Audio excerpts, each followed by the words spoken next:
Un, dos, tres. Un, dos, tres. Un, dos, tres. Un, dos, tres. Un, dos, tres. Un, dos, tres. Un, dos, tres. Un, dos, tres. 3, 2, 1. 1, 2, 3. 3, 2, 1. 1, 2, 3. Wap, wap, wap. Wap, wap, wap.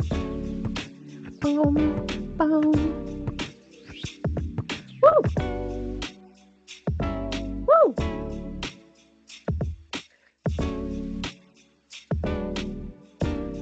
Get it. Let's go, Maddie. Let's go, Maddie. We can do this together. Fuck yes.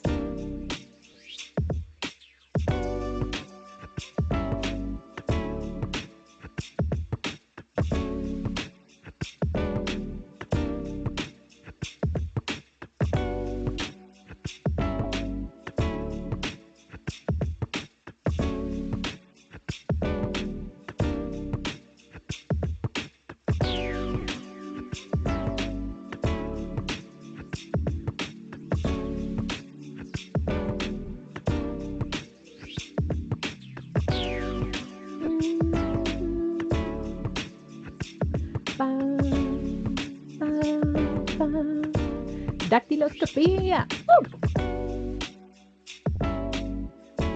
Vucetich. Galton. Vucetich. Galton.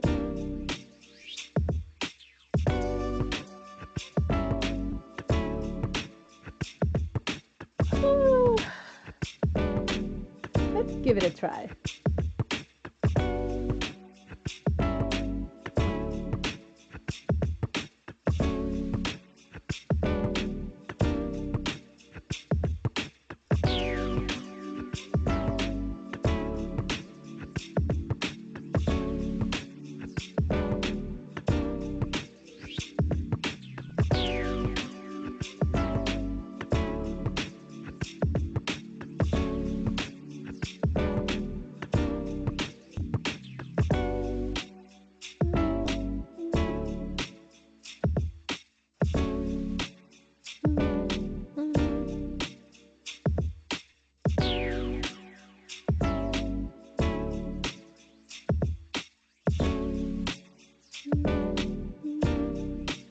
Let's get it. 5 more minutes, baby. Let's get it, let's get it, let's get it, let's get it. Dactyloscopia. Vucetich. Vucetich. Vucetich. Galton y Vucetich. CSI.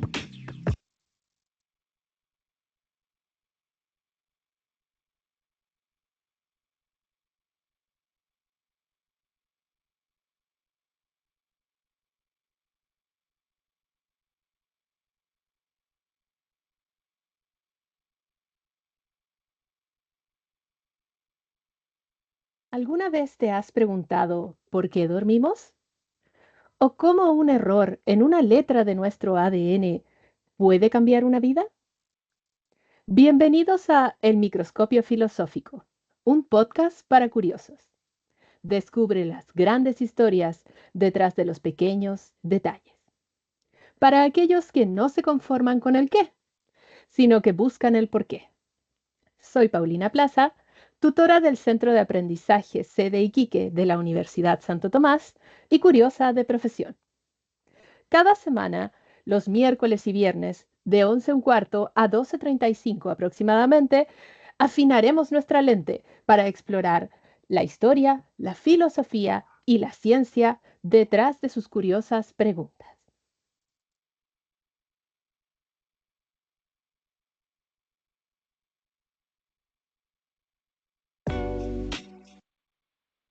Hoy iniciaremos nuestra aventura científica con nuestra sección llamada Eureka.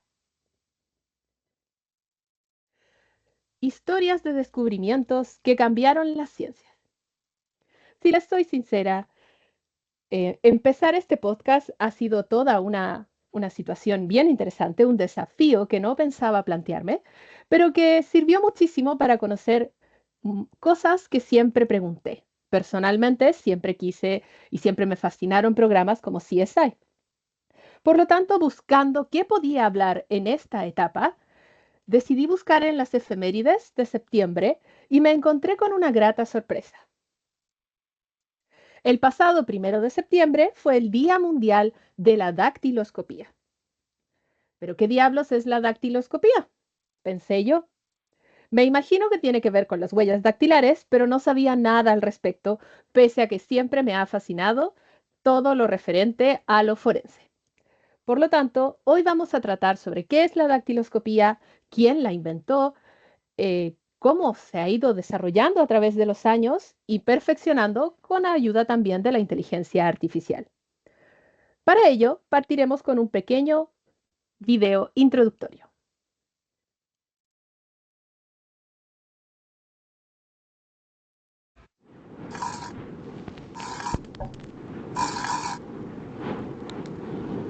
El carácter único de las huellas dactilares de cada individuo ya era conocido entre los babilonios y los persas.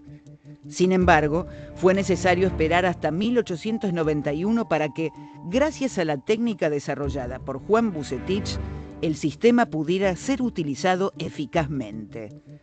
Vucetich nació el 20 de julio de 1858 en Hvar, Croacia, territorio austrohúngaro en aquel momento. A los 23 años, la Argentina, y un tiempo más tarde ingresó a la policía de la provincia de Buenos Aires. Sobre la base de los estudios desarrollados por el antropólogo británico Francis Galton, el investigador argentino desarrolló un método centrado en el registro de 4 rasgos fundamentales: arco, presillas internas, presillas externas y verticilos.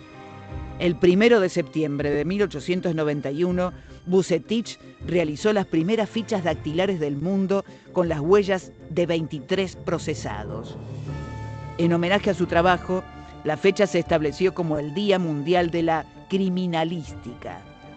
En 1907, la Academia de Ciencias de París informó públicamente que el método ideado por Vucetich era el más exacto conocido hasta el momento. En 1911, al sancionarse en Argentina la Ley 8129 de Servicio Militar y Registro Electoral, se adoptó el sistema para la identificación de los varones mayores de 18 años. Casado en terceras nupcias con una estanciera, Juan Vucetich se estableció en Dolores en 1917. Allí murió el 25 de enero de 1925. En homenaje a su tarea, la Escuela de Policía de la provincia de Buenos Aires lleva su nombre.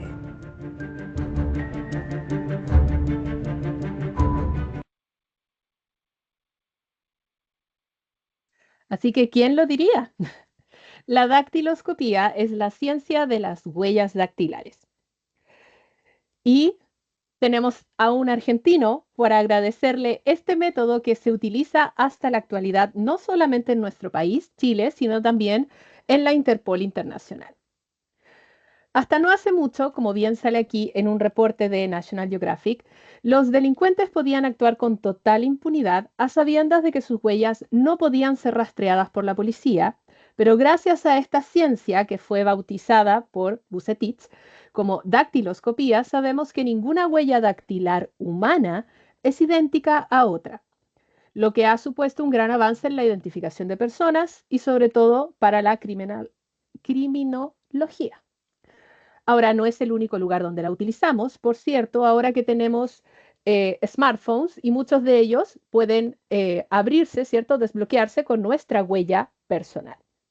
Pero todo partió justamente con una historia policial. Vamos a adentrarnos al tema ingresando a la página web.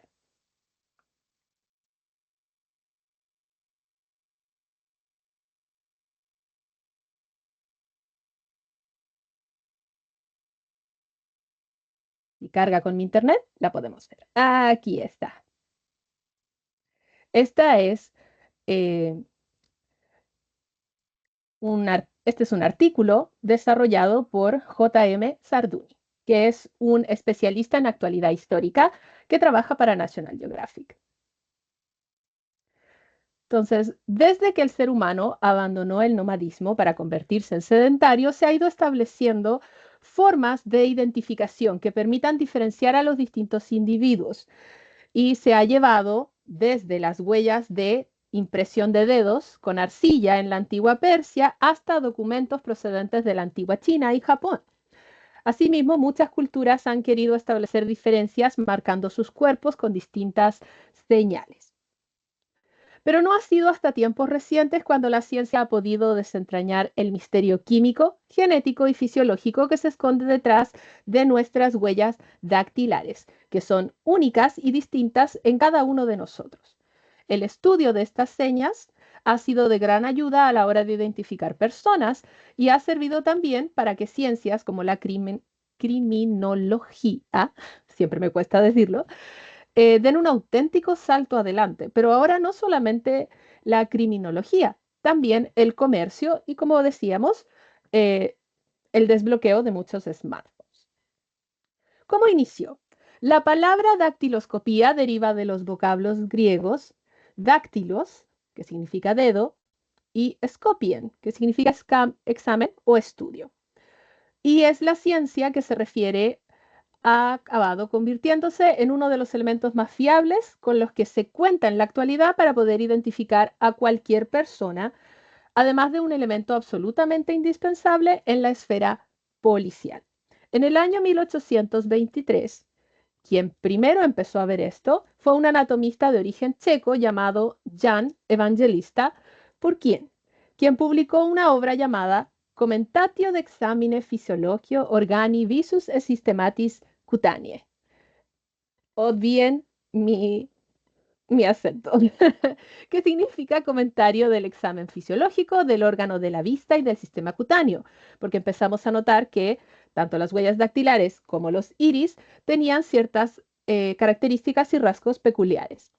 Aquí describía a los surcos que recorren las manos humanas y los clasificó en 9 categorías: una curva transversal, una estría longitudinal central, una línea oblicua, presillas oblicuas, verticilios en forma de almendra, verticilios espirales, eclipses, círculos y dobles verticilios.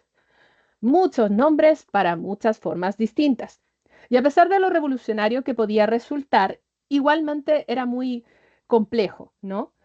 Para poder identificar a individuos. Por lo tanto, era necesario establecer un sistema dactiloscópico que fuera más preciso y más conciso, puesto que este sistema, pues hay varios, el más aceptado es el de Bucetich, pero hay más. es demasiada la posibilidad de distintas acciones, por lo tanto pasó sin pena ni gloria, tal como sale aquí. Luego, unas décadas más tarde, otra persona, William James Herschel, un oficial británico que estaba destinado en el distrito de Bengali, en la India británica, tuvo la idea de agregar las huellas dactilares al campo de la criminalística, propuso aplicar el método para identificar a los reclusos que ya estaban en los centros penitenciarios, aunque no tuvo mucha aceptación en ese momento su idea. Pero en la medida que fue pasando el tiempo y cada vez más médicos y científicos empezaron a notar efectivamente que era una forma válida de poder identificar y que ninguna era similar al resto, fue que después llegamos, ¿no?, a nuestro querido Vucetich. Pero primero, quien empezó con este viaje y que llevó a que Vucetich pudiera hacer su metodología fue Francis Galton, un antropólogo y eugenista. En sus estudios, Galton aplicaba métodos estadísticos acerca de las diferencias humanas, tanto físicas como intelectuales, lo que llevó hasta la antropometría, una técnica que permite analizar el estudio cuantitativo de las características físicas del ser humano para identificarlo. Dentro de esas medidas que registró, las cuales fueron un buen número producto de voluntarios, se adjuntó la ficha personalizada de cada uno de ellos con sus impresiones de las huellas dactilares.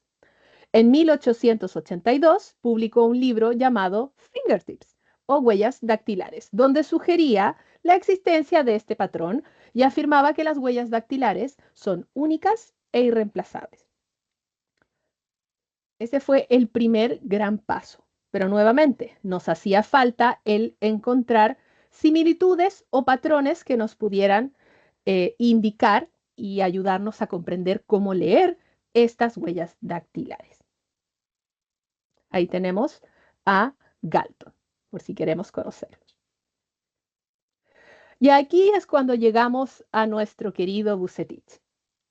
Mientras todo esto pasaba en Europa, un científico que, si bien es de nacionalidad croata, pues nació allí, se nacionalizó argentino al viajar, como vimos en el video. Juan Vucetich trabajaba para el Departamento Central de Policía de La Plata en Argentina.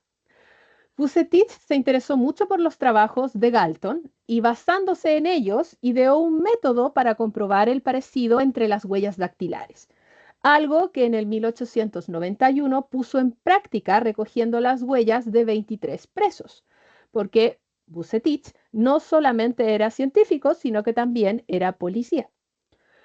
Pero la prueba de fuego para su sistema que iba a empezar a implementar llegaría en 1892, cuando ocurrió un asesinato de 2 niños, un misterio policial que nadie parecía poder resolver. En un primer momento, la investigación apuntó hacia un hombre que, según la madre de los pequeños, Francisca Rojas, había sido rechazado por ella y asesinó a sus hijos como venganza. Parece que los femicidios vienen desde hace mucho, ¿no? Y todos los problemas que conocemos incluso en la actualidad.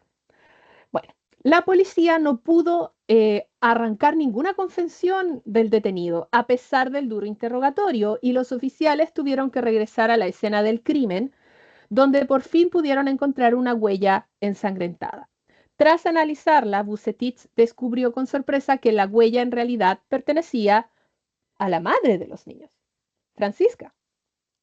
Ante esta evidencia tan clara y evidente, todo se vino abajo y Francisca confesó el crimen, lo cual, como se imaginarán, movió a toda la nación y cambió toda la perspectiva y demostró fidedignamente lo importante que era el establecer una ciencia en la lectura de las huellas digitales para resolución de casos tan complejos como este, para poder efectivamente dar justicia a casos tan horrendos como este. Por lo tanto, tras el éxito que obtuvo la policía, luego de este caso, el país no tardó en adoptar este sistema, que llamó Sistema Dactiloscópico Argentino o método Vucetich, como se lo conoce internacionalmente. La Argentina se convirtió en el primer país del mundo en usar las huellas dactilares como el único método eficaz para la identificación de sospechosos. Y luego, 6 años después, la Academia de Ciencias de París lo reconoció públicamente como el sistema más eficaz a la fecha para la identificación de personas. Lo cual dice muchísimo tomando en cuenta que hasta ahora, año 2025, seguimos utilizando este método. Si bien se han producido otros, sigue siendo el más aceptado.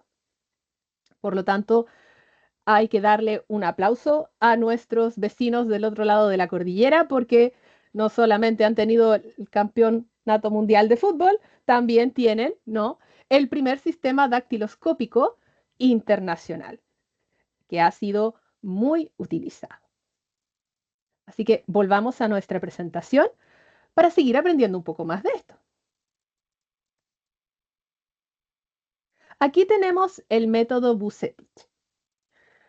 Como previamente Galton había propuesto la presencia de 40 rasgos posibles de clasificar en impresiones digitales, en base a los estudios, Vucetich agregó otros cuantos. Y luego de reunir 101 rasgos de las huellas, los terminó clasificando en 4 grandes grupos, los cuales posteriormente simplificó en 4 características principales para definir 4 grandes tipos de posibilidades de huellas dactilares, todo en el dedo pulgar, porque el resto de los dedos muchas veces no tienen la misma coincidencia. Por lo tanto, se dejó todo en el pulgar, que era la huella dactilar más grande y accesible de obtener. Estos cuatro grupos son los arcos, las presillas internas, presillas externas y verticillos, ¿ya? De acuerdo a cómo se observa la huella digital en el núcleo, en los deltas y en el exterior. Como vemos aquí en la imagen, el núcleo es el punto central del patrón de la huella digital. Y junto con el delta, ¿ya?, que pasa a ser el exterior de la huella digital, que es una característica que tiende a separar las crestas que podemos observar, es que se termina definiendo si son arcos, presillas internas, externas o verticillos. Con esta nueva clasificación, en 1891 fue que tuvimos el primer registro dactiloscópico del mundo en la provincia de Buenos Aires. Y al año siguiente, ¿no?, logramos utilizar este método para obtener resultados sorprendentes en el crimen que acabamos de leer de, lamentablemente, el homicidio de estos 2 pequeños por parte de su madre. Si tratamos de ver nuestra huella digital, puede que podamos distinguir algunos de estas bifurcaciones, puntos y horquillas, ¿no?, que se describen aquí.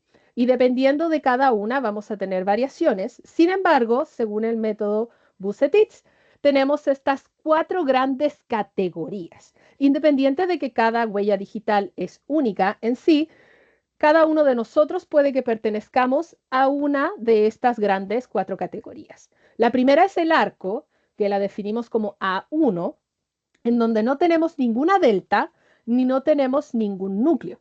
¿Qué quiere decir esto? Que no vemos una estructura central y no hay tanta separación en los bordes. Si se fijan, el borde aquí, vamos a ver si se ve mi mouse, no hay tanta separación entre las líneas. A eso se refiere con que no hay deltas. La segunda opción es la presilla interna, categorizada como I2, en donde tenemos un delta a la derecha y un núcleo. Aquí tenemos el núcleo, ¿cierto?, donde vemos que todas las bifurcaciones se centran en una especie de curvatura, y este es el delta, la separación a ese movimiento, que en este caso se concentra a la derecha. Luego tenemos la presilla externa, es decir, un delta a la izquierda, y la clasificamos como E3. Aquí tenemos muchas veces el delta y el núcleo está en otra dirección, casi de manera especular a la presilla interna. Y finalmente tenemos el verticilio, que se categoriza como B4, en donde tenemos 2 deltas claros y un núcleo muy central, no necesariamente perfecto como se ve acá en la imagen, puede que alguno de nosotros lo veamos y vemos que tenemos algo similar, pero lo importante es si tenemos dos deltas, ¿no? Si tenemos dos direcciones en donde luego se cambia la dirección de nuestras crestas dactilares. Estos son los cuatro grandes grupos. ¿A qué grupo pertenecemos cada uno de nosotros? Dependerá de lo que ustedes observen. Pero independiente de eso, cada una de nuestras huellas dactilares es completamente única.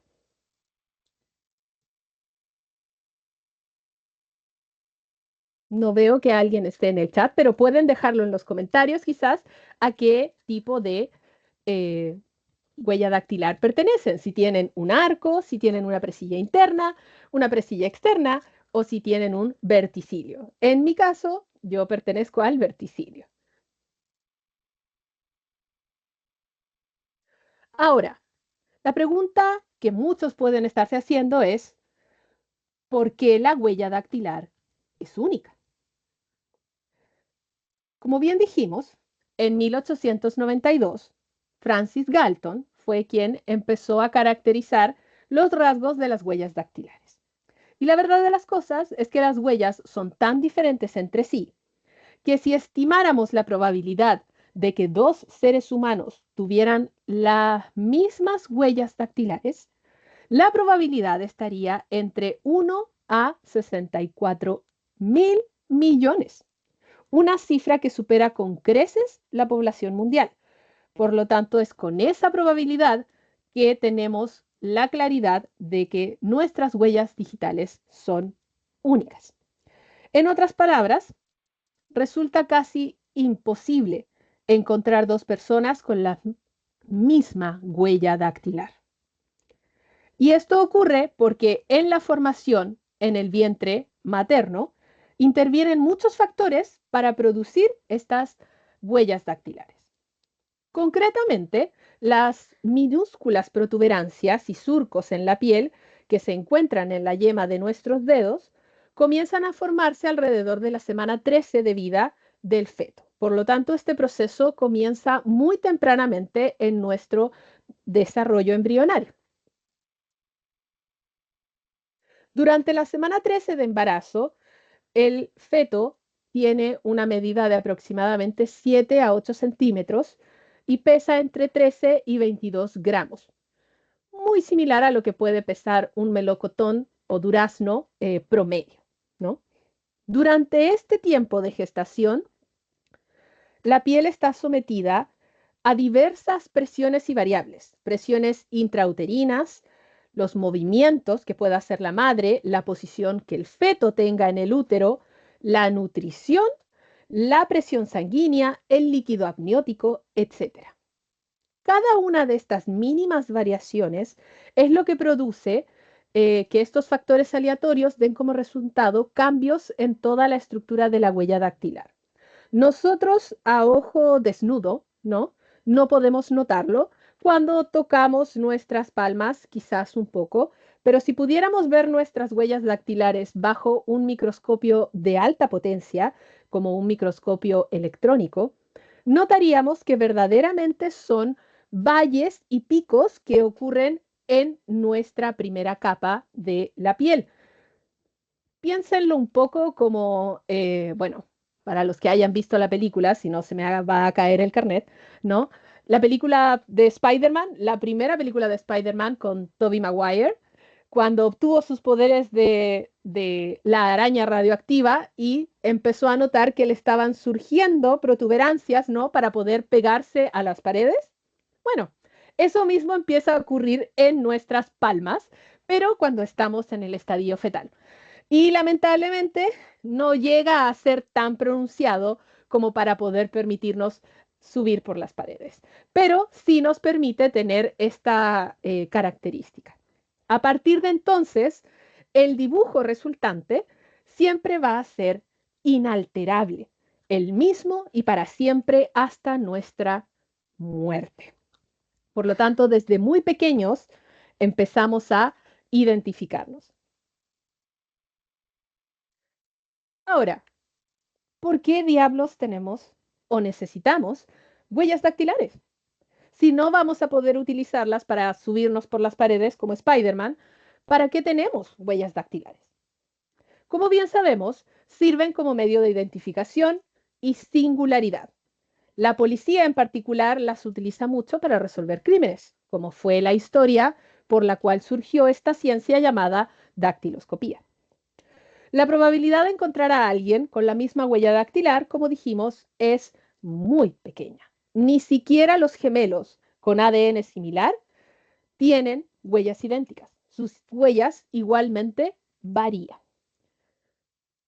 Pero eso no quita que las huellas dactilares estén allí por una razón evolutiva. Esa razón es que las huellas dactilares nos permiten agarrar objetos. Esta versión tridimensional, estas protuberancias de las crestas en nuestra palma, es lo que nos permite poder recoger cosas. Los patrones en los dedos son los que desempeñan el papel fundamental en la motricidad fina de las manos. Por lo tanto, estas crestas no serán lo suficientemente adhesivas como para poder subir las paredes, como Spider-Man o algún otro reptil, por ejemplo, pero sí son lo suficientemente útiles para tener motricidad fina y poder recoger incluso un cabello. No necesitamos que algo sea demasiado grande para poder pescarlo, para poder recogerlo, justamente gracias a estas huellas dactilares. Sin mencionar que estos patrones 3D también juegan un rol muy importante en la sensibilidad. Los nervios que terminan en la superficie de los dedos y los pulgares específicamente nos dan esta sensibilidad. Y esa terminación nerviosa se llama corpúsculo de Pacini. Se activan al tocar algo y luego envían esta señal al cerebro para procesar lo que tocas. Gracias a ellas podemos percibir las texturas y gracias a estas ranuras también podemos, como les decía, tocar o levantar un cabello o incluso una mota de polvo, cosa que otros animales y mamíferos que no tienen estas huellas dactilares no pueden hacer. Por lo tanto, son la razón principal para que tengamos el tacto, uno de los 7 sentidos más importantes para nuestro desarrollo y para nuestras conexiones sociales. El tacto es fundamental para la conexión entre pares, sobre todo en la primera infancia, cuando el tacto es una de las formas en las que el bebé tiene la posibilidad de conocer a su madre y al resto de su grupo familiar.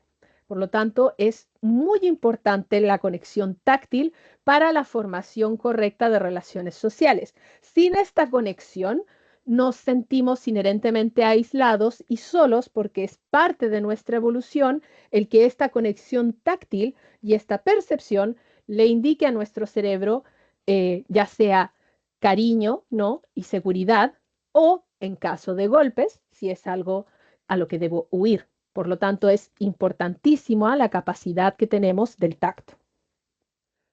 Además, en casos de discapacidad visual, las protuberancias y crestas en las yemas son útiles para leer información. Las personas ciegas o que tienen problemas visuales pueden utilizar la yema de los dedos para leer el lenguaje braille y son capaces de hacerlo gracias a este gran nivel de sensibilidad. Pero no solamente ellos. Un profesional de la salud, como enfermeras o enfermeros, pueden detectar las alteraciones y cambios en el cuerpo de un paciente mediante el tacto con la famosa técnica de la palpación. Por lo tanto, las huellas dactilares sirven para muchísimo más que solo desbloquear mi celular, poder sacar algo del banco o ¿no? Para que me identifique la policía. Están allí por una razón evolutiva y hemos aprovechado su singularidad para, además de eso, utilizarlo como una de las tantas formas biométricas de identificación.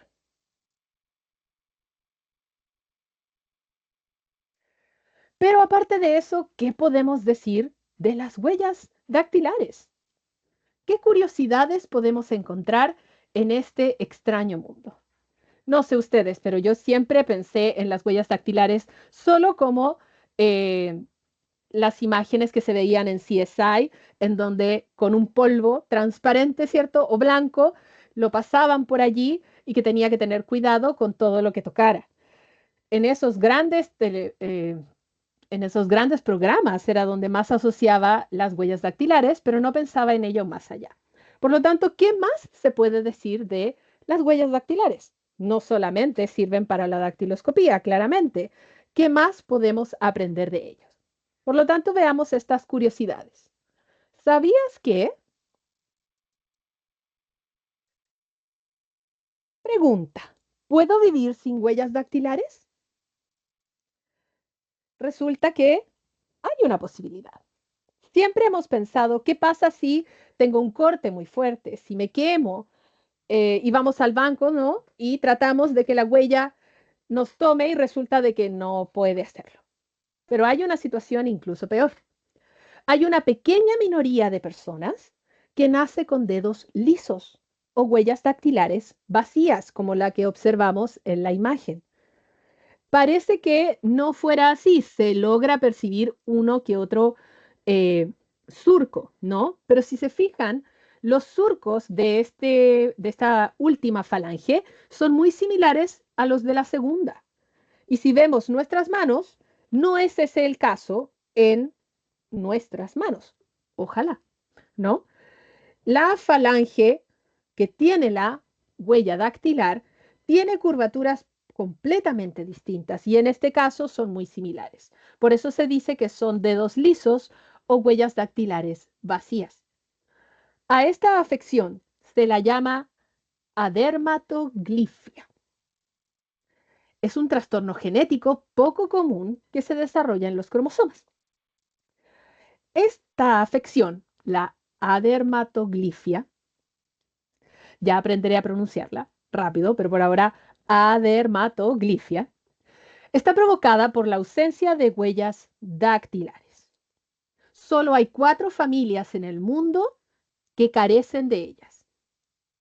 Esto quiere decir que toda la familia no tiene huellas. ¿Cómo esas personas pueden sacar dinero en el banco o marcar la asistencia en estos huelleros electrónicos, ¿no? Como tenemos en la universidad? No me lo pregunten. Probablemente tienen que firmar asistencia o ocupan otro tipo de detección biométrica, como el iris del ojo, por ejemplo. Pero lo cierto es que es un trastorno genético y por lo tanto no se puede hacer nada por ello. ¿Pero esto afecta sus vidas? La verdad es que sí. Estas personas suelen experimentar efectos secundarios desagradables, como la formación de ampollas en la piel. Y esto se debe a que la estructura de las crestas y surcos de las huellas dactilares en los dedos impide la acumulación de líquido y por lo tanto reduce el riesgo de ampollas. Otra cosa que nuestras huellas dactilares hacen y que no sé ustedes, pero nunca me imaginé que fuera verdad. Quiere decir que mis dedos no se hinchan y se llenan de líquido porque tengo estas marquitas. Parece extraño, pero tomando en cuenta que hay tanta diferencia en movimiento y nuevamente estos picos y valles a nivel tridimensional y microscópico, que tiene sentido que termine afectando la circulación del líquido, la linfa y la sangre en nuestros dedos. Por lo tanto, resulta que ayudan muchísimo más que esto. ¿Estas personas pueden vivir con esta afección? Sí, pero inherentemente van a tener ese problema y también, aunque no lo parezca, van a tener problemas de agarre. No les va a ser tan sencillo agarrar las cosas, por lo tanto, dependiendo de cuán grave sea esta adermatoglifia, podemos tener problemas de motricidad fina. Por lo que estuve averiguando, no sé si hay casos específicos. Debo ser sincera, no me puse a buscar información más allá de diversas páginas web. No me alcanzó el tiempo para ver alguna revista científica, por ejemplo, y algún paper al respecto, pero es una enfermedad que desconocía, una afección muy interesante, así que para todos los que estén en el área de la salud acá en la universidad, ahí tienen otra cosa nueva para aprender. ¿Me lo permiten? Voy a tomar un poquito de agua. He chachareado mucho.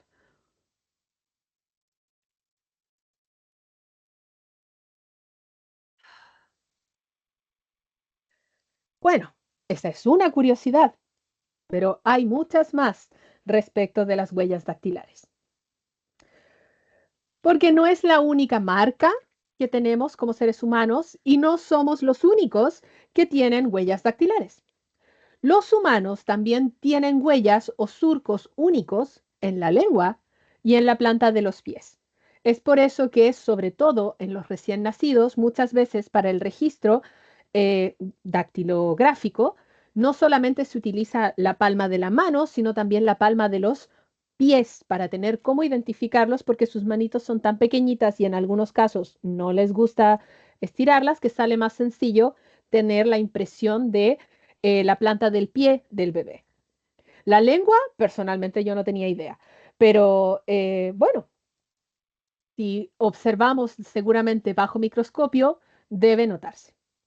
De lo que sí sabía, pero porque estudié mucho animales, es que los gatos y los perros tienen huellas también muy definidas en sus narices. Se dice que la nariz de los gatos y los perros es casi como una huella dactilar en el sentido de que los surcos que tienen en esa zona son únicos y particulares para cada individuo.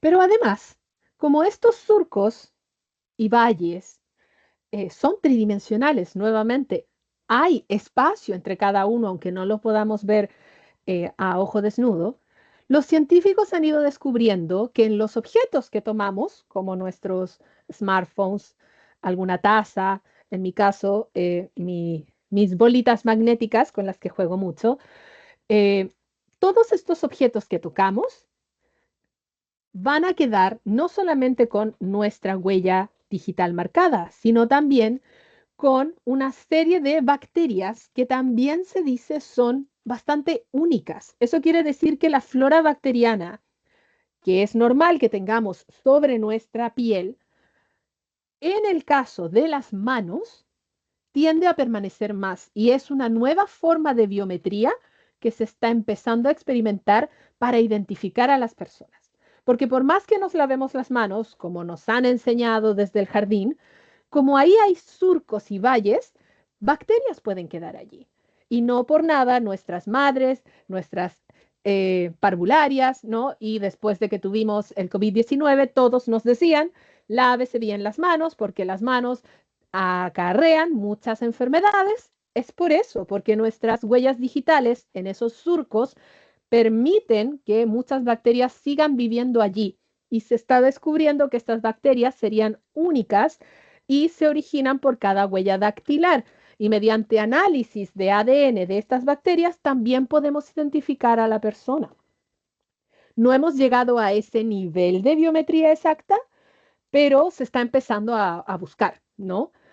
Otra opción. ¿Por qué? Porque muchas veces con trabajos específicos la huella digital puede verse afectada. Si yo tengo una quemadura, si tengo un corte muy profundo, puedo dañar la huella dactilar. Pero mientras la abrasión o el, el corte a la epidermis no sea demasiado profundo, inherentemente con el tiempo en el proceso de cicatrización la huella digital va a volver a ser la misma. Por lo tanto, como otra opción en caso de que no tengamos la imagen, ¿no? No tengamos la dactiloscopía ya guardada, tenemos esa opción. Pero se está analizando. Todavía actualmente funcionamos mucho con la dactiloscopía. Y finalmente, ¿qué otros animales tienen huellas digitales así como tenemos nosotros? Por cierto, nuestros parientes, los chimpancés y los gorilas, pero quien sorprendentemente tiene huellas dactilares muy similares a las nuestras, al punto de que en algunos casos ha costado mucho diferenciarlas, son los koalas. Los koalas poseen huellas dactilares que son casi indistinguibles de los humanos, incluso bajo microscopio. ¿Cómo lo harán las policías australianas? No lo sé, pero se ha dado como curiosidad que en algunos casos, ¿no? Puede que haya sido un problema para resolver ciertos crímenes. Yo creo que lo que les juega a favor a los habitantes de Australia es que pese a que es un país y un continente tan grande, no son muchos los lugares poblados. Por lo tanto, si yo encuentro una huella digital en un lugar que no hay población humana, es más sencillo asumir de que es un koala y no un humano. Pero no quita de que tengamos ese problema. De hecho, podemos verlo en la misma imagen. Prácticamente es la misma. Así que quizás no tenemos la misma huella digital que otro humano, pero puede que un koala por allí tenga nuestra misma huella digital. Uno nunca sabe, ¿no? Cosas de la vida. Y bueno, para ir cerrando las curiosidades, aquí tenemos otro video para que descansen un rato de mi voz y podamos aprender aún más sobre este tema. 13 curiosidades sobre las huellas dactilares que necesitas saber. Las huellas dactilares son algo que a menudo damos por sentado. Están en nuestras manos, ofreciendo una identidad única que es solo nuestra. Pero, ¿qué sabemos realmente sobre ellas? Vamos a descubrirlo. Las huellas dactilares son únicas.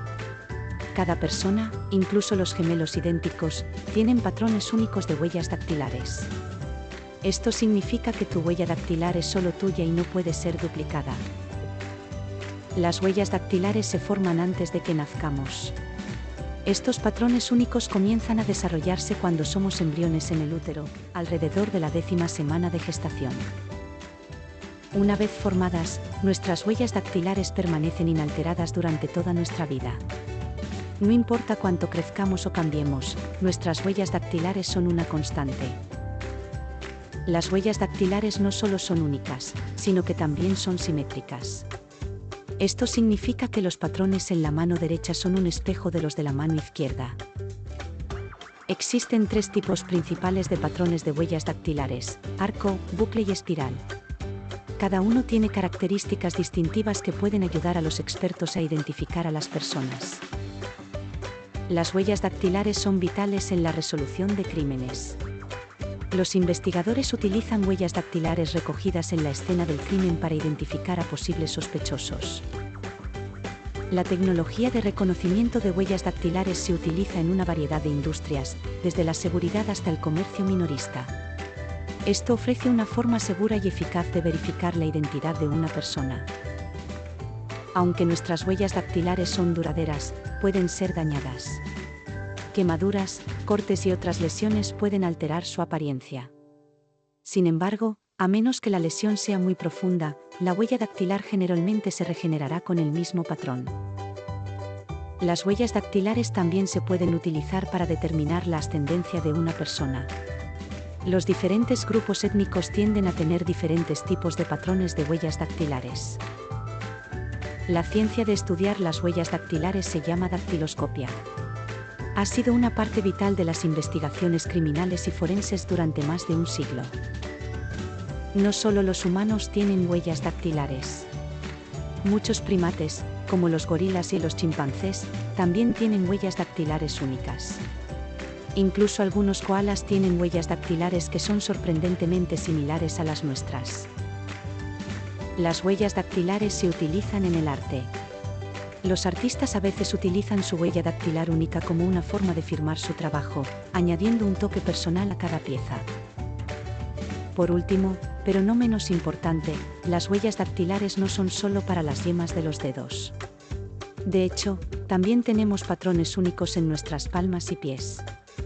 Así que la próxima vez que mires tus manos, recuerda, estás viendo algo sorprendentemente único. Recuerda suscribirte a este canal o de dejarnos un like o comentario, ya que eso nos ayuda a hacer crecer el canal. Bueno, también les voy a pedir eso, pero al final de la sesión, ¿no?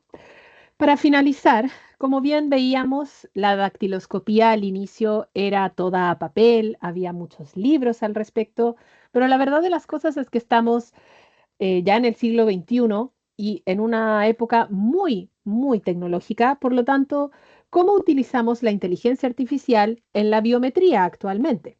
Hay múltiples formas en las que la inteligencia artificial ha permitido acelerar el proceso de tener registros biométricos y a su vez evitar los distintos errores que podían producirse al utilizar expertise humana, lo cual es completamente normal, ¿no?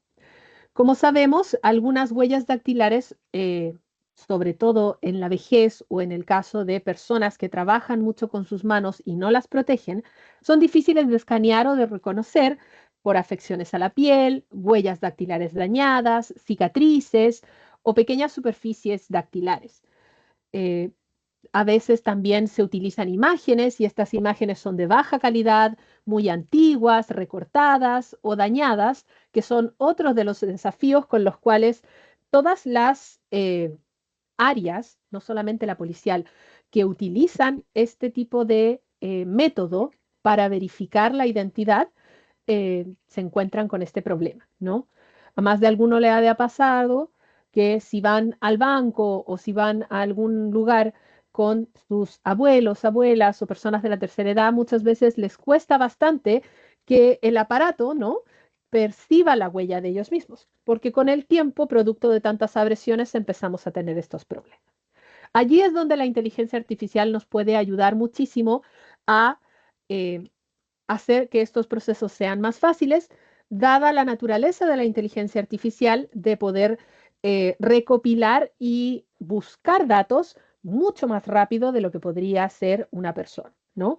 Y ahí es donde aprovechamos mucho técnicas de aprendizaje automático para la inteligencia artificial, como las redes neuronales artificiales, las redes neuronales profundas, máquinas vectoriales de soporte, algoritmos genéticos.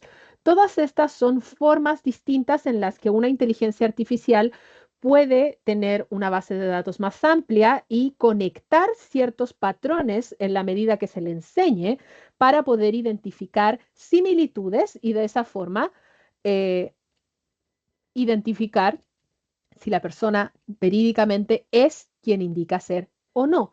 Por lo tanto, es una buena solución para problemas poco comunes de identificación de huella dactilar. Según informes de investigaciones varias, el aprendizaje profundo que se da en una de estas, que se llama red neuronal convolucional o CNN, es la que ha tenido más éxito en los campos de visión artificial. Porque muchas veces cuando pensamos en la inteligencia artificial pensamos solo en ChatGPT, en Gemini, DeepSeek, todas estas páginas en las que nosotros podemos teclear una pregunta y nos sale una respuesta. Pero la verdad de las cosas es que la inteligencia artificial ha evolucionado a tal magnitud que muchas de ellas se utilizan para los campos de visión. Por lo tanto, el análisis y reconocimiento de imágenes, el reconocimiento de patrones y esto permite la extracción de características especiales. Y se llama aprendizaje profundo porque en base a una base de datos que se alimenta constantemente a la inteligencia artificial, a su algoritmo, este algoritmo puede ir aprendiendo automáticamente las características y las estructuras en la medida que yo lo voy entrenando. Por lo tanto, mi inteligencia artificial va a ser capaz de identificar rasgos biométricos con mayor detalle en la medida que yo alimente información a esa inteligencia artificial y tenga cada vez más posibilidades de aprender. Por eso se llaman redes neuronales, porque estas inteligencias artificiales lo que buscan es imitar un poco el proceso de sinapsis que nuestro propio cerebro hace. Estamos tratando de lograr que la inteligencia artificial aprenda de una manera similar en la que nosotros aprendemos. Mientras más conocemos, mientras más buscamos, más se nos hace fácil memorizar. Por cierto que la inteligencia artificial puede llegar a patrones muchísimo más grandes de capacidad que nuestro cerebro, pero solo en el reconocimiento, no en el pensamiento crítico. Y ahí es donde es muy importante que el uso de la inteligencia artificial vaya de la mano con el análisis crítico humano. Y es por eso que estas herramientas, sobre todo en el caso de la biometría, se utilizan sobre todo para poder reconocer e identificar las huellas dactilares de forma automática, ocupando como la segmentación, la clasificación, la extracción de características, la estimación de la orientación de las crestas y de esa forma tener un análisis de los patrones mucho menos sesgado y más rápido que si lo hiciera una persona, un perito, ¿no? Es para ahorrar tiempo, pero eso no quita que tenga que haber personal para poder analizar esto, para asegurarnos de que efectivamente corresponde o no, sobre todo si pensamos en la criminología. Sí, creo que lo dije bien. Criminología. ¿Ok? Personalmente, la inteligencia artificial me fascina, no soy experta, mi área es la biología, pero estoy tratando de que este podcast sea un poco de todo, así que créanme que voy a hacer todo lo posible por tratar de encontrar a expertos para los cuales podamos entrevistar y hablar un poco más de esta situación, porque es fascinante el pensar que estamos creando redes neuronales artificiales. Estamos creando redes sinápticas sin las células, sin la neurona, pero con algoritmos que actúen como actúan las neuronas, con comunicación entre ellos para poder discernir, ¿no? Y de esa manera es como funciona la gran mayoría de las inteligencias artificiales. Al menos las de reconocimiento lo hacen a través de este aprendizaje profundo y con estas conexiones, ¿no? Tras el análisis de múltiples patrones, pero solamente es posible gracias a todo el trabajo previo, todo el trabajo de recopilación de información que se ha hecho desde que se estableció la dactiloscopía con Don Bucetich, ¿no? Desde entonces hemos ido desarrollando sistemas. Se empezó tal cual como se dijo en Argentina y en todos los demás países la obligación de registrar la identidad. Se ha llegado a tratados internacionales en donde podemos pedir información y de esa forma la Interpol puede identificar a personas independiente de su nacionalidad, ¿no? En la medida que hemos trabajado de manera colaborativa, cada vez vamos teniendo más patrones y si luego esos patrones se los alimentamos a la inteligencia artificial, hacemos que todos los procesos sean más rápidos. Esa es la idea de utilizar la inteligencia artificial. La inteligencia artificial no puede reemplazar el pensamiento crítico humano, pero puede apoyarnos en procesos que de otra manera se volverían demasiado exhaustivos y que por lo tanto nos quitarían tiempo para resolver otras cosas, como el crimen que llevó a que todo esto se validara y se llevara a cabo, que lamentablemente fue el asesinato de esos dos pequeños, ¿no? Por lo tanto, el futuro, quizás, ¿cómo va a ser en el caso de la biometría? Lo mismo se está haciendo con el reconocimiento facial en algunos lugares como China, ¿no? El reconocimiento de iris.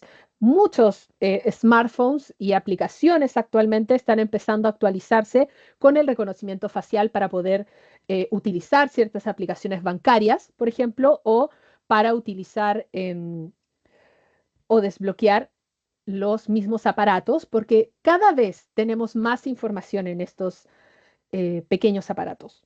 ¿Se han vuelto un poco más grandes con el tiempo? Sí, pero la cantidad de cosas que podemos hacer con ellas es impresionante. Por lo tanto, hay que tener un poco de seguridad, ¿no? Por lo tanto, la biometría actualmente no solamente lo ha ocupado mucho la policía y todo lo demás, sino también la seguridad de nuestros datos. Y ese es otro tema que podemos hablar muchísimo, pero quizás en otra ocasión. En este primer episodio estoy tratando de ver cómo están las aguas y si les interesa o no. Bueno, para explicar mucho más sobre estos sistemas dactilares con IA, les voy a mostrar este pequeño video hecho por una empresa que se llama Steam Ginger Plus H, si mal no recuerdo. Es una empresa que ofrece estos servicios, por lo tanto nos puede mostrar un poco de qué se trata. No es el experto, pero ya veremos si conseguimos a un experto en inteligencia artificial. Sistemas dactilares con inteligencia artificial. Los sistemas dactilares con inteligencia artificial, IA, representan una evolución en la identificación y verificación de huellas digitales al utilizar algoritmos de aprendizaje automático y técnicas avanzadas de procesamiento de imágenes para analizar y reconocer patrones en huellas dactilares. Sistemas dactilares con inteligencia artificial. La biometría dactilar es una técnica de identificación y verificación basada en el análisis de las características únicas de las huellas digitales, como arcos, bucles y remolinos. Los sistemas dactilares con IA combinan la biometría dactilar con algoritmos de aprendizaje automático y técnicas de procesamiento de imágenes para mejorar la precisión y eficiencia en la identificación y verificación de huellas digitales. Algunas de las principales ventajas de los sistemas dactilares con IA incluyen: mayor precisión. Los sistemas dactilares con IA pueden ofrecer una mayor precisión en la identificación y verificación de huellas digitales al utilizar algoritmos de aprendizaje automático que pueden adaptarse y mejorar con el tiempo, basándose en nuevos datos de huellas dactilares. Capacidad para manejar huellas dactilares de baja calidad. Los sistemas dactilares con IA pueden ser más efectivos en el manejo de huellas dactilares de baja calidad, como aquellas que están parcialmente borradas, distorsionadas o dañadas, gracias a las técnicas avanzadas de procesamiento de imágenes y al aprendimiento. Reducción de errores y tiempos de respuesta. Los sistemas dactilares con IA pueden reducir la tasa de errores en la identificación y verificación de huellas digitales, así como acortar los tiempos de respuesta en comparación con los sistemas dactilares tradicionales. Los sistemas dactilares con inteligencia artificial representan un avance significativo en la identificación y verificación de huellas digitales al utilizar algoritmos de aprendizaje automático y técnicas avanzadas de procesamiento de imágenes. Estos sistemas pueden mejorar la precisión y eficiencia en la identificación y verificación de huellas digitales, beneficiando a la seguridad en diversos contextos, incluyendo el carcelario y otros sectores de seguridad. Una producción de Ginger Steam Plus H Consultants LLC para la Asociación Colombiana de Academias de Seguridad Privada ACACEP, en el marco. Muy bien. Y bueno, ya vamos llegando al final. Todavía nos queda bastante tiempo, pero bueno, tenía pensado que quizás viniera más gente a participar de esto, pero no importa. Comprendo si no pueden asistir presencialmente, tenemos esta opción. Como ya hemos llegado al final de nuestro episodio, lo vamos a cerrar con broche de oro, introduciendo nuestra sección final llamada El Ágora Científica. Y sí, todos tenemos preguntas muchas veces y es en el ágora donde antiguamente se conversaba, se discutía y se planteaban muchos de los procesos filosóficos y científicos que actualmente aceptamos. Por lo tanto, ¿por qué no llevarlo a la nueva era? Esta sección está dedicada para conocer sobre las interrogantes que ustedes deseen explorar en futuros episodios. Tampoco la idea es que solo pensemos en las preguntas curiosas que yo tenga. Muchos de ustedes puede que tengan más preguntas aún más interesantes para las cuales podamos hablar. Para poder participar, pueden escribirnos en nuestra cuenta institucional de Instagram, @centroaprendizaje_st_IQQ. Esa es la cuenta de Instagram de nuestro centro de aprendizaje. Nuevamente, @centroaprendizaje_st_IQQ. O también pueden utilizar nuestros hashtags. Hashtag microscopio filosófico o hashtag podcast para curiosos. Igualmente, para poder participar, si no forman parte de nuestra institución Santo Tomás, pueden completar el siguiente formulario si desean redactar sus preguntas de manera más extensa escaneando el siguiente QR. Si escanean ese QR, los va a llevar a un formulario de Microsoft en el cual ustedes van a poder colocar su nombre, su información como correo electrónico y la pregunta que deseen plantearse. No existen preguntas que no puedan ser respondidas y por muy sencillas que parezcan, es importante pensarlas. Nunca debemos perder nuestra hambre de curiosidad. Para eso está este podcast, para poder apoyarlos en resolver los distintos enigmas que puedan pensar. Sin importar cuán grandes o pequeños parezcan, toda pregunta es importante de resolver. No pretendo ser la experta en todos los casos, pero mi hambre de conocimiento nunca se detiene y espero que el de ustedes tampoco. Por lo tanto, juntos podemos empezar a aprender y buscar los distintos problemas que hay en el universo y tratar de resolverlos. No importa de qué área sean, no tienen que ser necesariamente del área de la salud, del área de la ciencia. Puede ser una pregunta jurídica, puede ser una pregunta filosófica, puede ser una pregunta social. La ciencia va mucho más allá y sobre todo la historia. No debemos dejar de pensar y recordar qué es lo que ha ido pasando para poder reconocer qué se nos viene a futuro. Por lo tanto, los invito a poder participar, ya sea comentando en nuestro Instagram, centroaprendizaje-st-IQQ, o utilizando nuestro hashtag microscopio filosófico o hashtag podcast para curiosos, así como también nuestro formulario. Igualmente, la grabación que estamos haciendo en estos momentos va a quedar grabada. Por lo tanto, los esperamos con ansias para un nuevo episodio de Microscopio Filosófico, un podcast para curiosos. Descubre las grandes historias detrás de los pequeños detalles. Les agradezco muchísimo su participación para quienes participaron, su escucha activa para quienes estén viendo este video y lo escuchen en su momento especial. Sé que el horario no es el mejor, muchos de ustedes puede que estén en clases actualmente, pero para eso está esta grabación, para que puedan utilizarlo quizás cuando quieran pensar en otras cosas y no tener que estar estudiando. Estudien, pero pueden oír este podcast también, ¿no? Si tienen apetito de más información sobre el tema del episodio de hoy, aquí les dejo algunas recomendaciones de lectura activa en nuestra bibliografía. Hice mi trabajo y lo hice bien, exhaustivamente. Traté de buscar toda la información posible dentro de los distintos rincones del Internet. Me hubiera encantado poder tener más tiempo de buscar también en revistas científicas, pero bueno, especialista y perito en criminalística no soy. Me encantaría porque me encanta el tema, pero por lo menos aquí tenemos opciones y en esta bibliografía pueden encontrar todas las páginas web y videos utilizados en esta presentación. Igualmente la grabación va a quedar no solamente en el equipo de Teams que poseemos, sino también para las personas que no pertenecen a la institución, quedará en nuestra página de YouTube. Nuestra página de YouTube, Microscopio Filosófico, @microscopio filosófico. Aquí podrán encontrar todas las grabaciones que iremos haciendo desde hoy hasta el 12 de diciembre, si mal no recuerdo.